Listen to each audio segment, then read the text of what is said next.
పాపకి ఇష్టమే, ఓకే, అమ్మాయి మేజర్ కాబట్టి మీతో కలిసి ఉండడానికి. నాకు నిందలు కామన్, ఓకేనా. నిందలు అంటేనే అఘోరమ్మ, అఘోరమ్మ అంటేనే నిందలు ఉంటాయి. అన్ని చేస్తూనే అఘోరమ్మ వస్తుంది, ఓకేనా.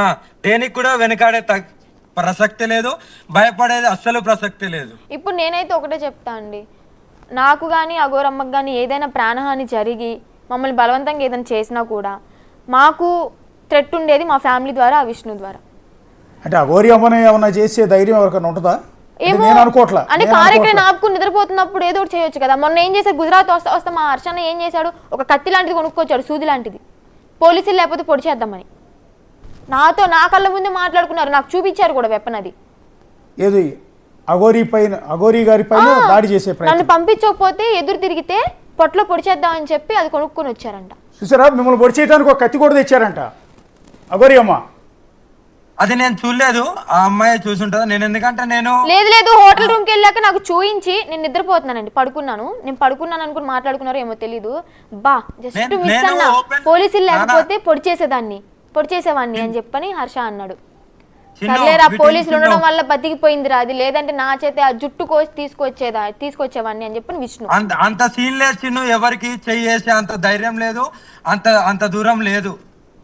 పోతే నేనన్నా పోతా, ఎదుటోడన్నా పోతా. చిన్ను ఒకటే మాట, నువ్వు వచ్చేసినావు కదా.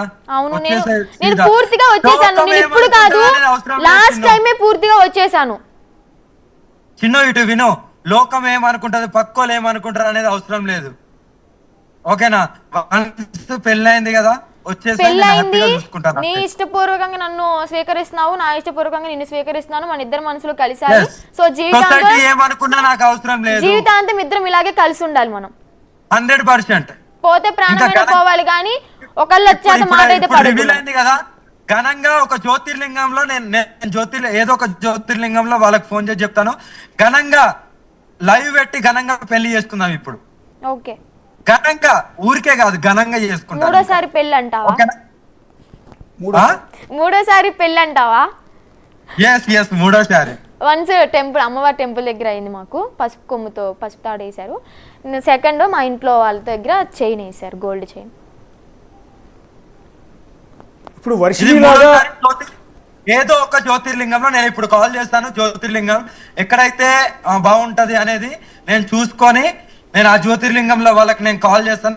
నేను ఇలా వస్తున్నాను అని చెప్తాను.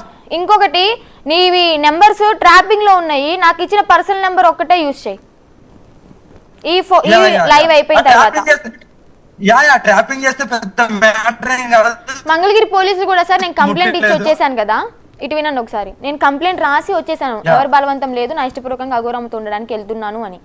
అయితే ఆ కేసు తీసుకున్న వాళ్ళు మా అమ్మ నన్ను కూడా కేసు తీసుకుని, పోలీసులే ఈమె నెంబర్ హ్యాక్ చేసి నన్ను ఈడ్చుకొచ్చేయండి, మీ అమ్మాయిని ఎలా తీసుకొచ్చుకొని మేము చూసుకుంటాము అని చెప్పని అన్నారు.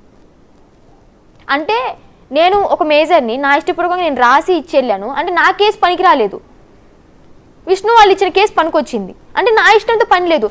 పోలీస్ స్టేషన్ కేసు ఇచ్చినప్పుడు కూడా నేను రాసేసి, ఓకే నువ్వు వెళ్ళమ్మా నీ ఇష్టపూర్వకంగా అన్నావు కదా అంటే, నేను వచ్చేస్తుంటే పోలీస్ స్టేషన్ ముందే మా నాన్న మన్నయ్య నన్ను, ఇప్పటికీ గీతలు ఉన్నాయి, రక్కేసిన గీతలు ఉన్నాయి, లాక్కుని వెళ్తుంటే, మీరు పోలీసులేనా, మీ పోలీస్ స్టేషన్ ముందు ఒక ఆడపిల్లకి ఇలా జరుగుతుంది, నా ఏడుపు మీకు కనిపించట్లేదా, ఈ లేడీ కానిస్టేబుల్స్ లేరా, మీరు ఆపలేరా, ఇష్టపూర్వకంగా వెళ్తున్నా అన్నప్పుడు వాళ్ళు అడ్డుకుంటున్నప్పుడు మీరు ఆపాలి కదా అంటే, వెళ్ళవమ్మా వెళ్ళు అని చెప్పి